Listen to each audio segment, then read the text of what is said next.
What's happening, folks? Back with another reaction, back with some more Frida, and we're going back to Something's Going On, 1982.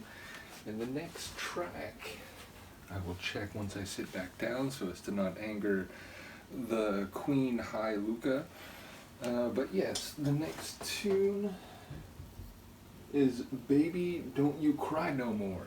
I like it. It has a soul sound to the title. I wouldn't be surprised if we might hear Sonics heading in that direction. But yeah, it sounds like a couple that have, let's say, a nuanced or experienced relationship. Maybe not complicated, although it could be that. But it sounds like someone who knows the sensibilities and the vulnerabilities of a partner. Maybe it sounds like someone who's trying to make amends, meaning it could be following a transgression, maybe someone cheating on another person, but whatever the case leading to the phrase, it sounds like someone who's trying to placate, to calm, and to reassure the other person that whatever their worst interpretation or opinion about whatever has happened, that is not what they should be feeling. Or at the very least, that whatever they're thinking is divergent from the appropriate emotional feeling. So I wonder what all this might mean in practice. I'll see what I can catch on a first listen. This is Frida from her 1982 album Something's Going On, and it's called Baby Don't You Cry No More.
Guitar solo.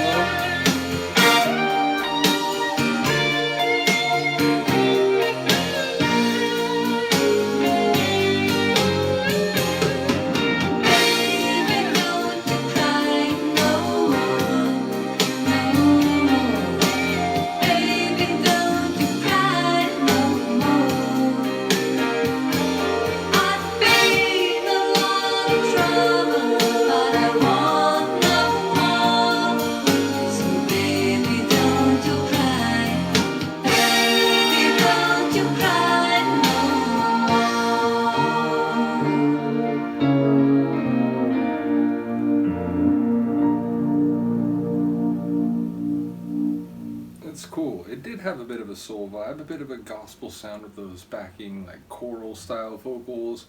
It had almost like this prog rock feel in that it kept shifting and it kept bringing in new instruments.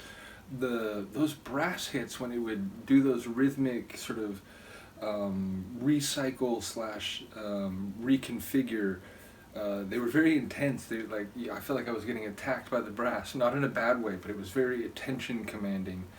But yeah, I like the way it unfolded, and it definitely, as I said, it had a couple different chapters to it. Lyrically, it sounds, if I'm reading the lines I did hear clearly, or at least mostly clearly, correctly, that she's saying, like, despite her maybe doing the other person wrong on some occasions, like, she's gonna cut it off by, like, basically, I think one of them is getting on a train the next day, so it sounds like don't cry no more, because, you know, what is bringing you this pain and this emotional toil and turmoil, that is coming to an end. So I would expect it to maybe be the person saying this, like, look, I'm going to get on a train, I'm going to finish this, and, you don't have to cry anymore. But maybe I'm reading that incorrectly in either respect. Either it's the other person leaving, or it's not so simple as the speaker feels that, they're doing the other person wrong, and that's it. So I look forward to the comments, but it did sound like a less like, here, let me comfort you in my arms, and more like, hey, I get it, like, there's a problem here, and so maybe just cutting it off and, going our separate ways is for the best. But yeah, from the very sleepy still, Luca and I, do let me know what you think of this one. As I said, I've been enjoying the variety going through this album. This one felt like, in some ways maybe a bit closer to an ABBA tune, in that it had different parts and some different instruments and some, it felt like a hybrid. It was a mixture of some styles. But either way, when we come back to the album the next time, The Way You Do, which, it sounds like a Motown song or one of those classic sort of 50s, 60s, like singer group songs. So we'll see what it's all about next time. Once again, shout out to all the folks sharing material with me, including Adrian sharing the Frida material at this point. So yeah, big shout out to all of you. Let me know what you think. I will see you next time. Peace.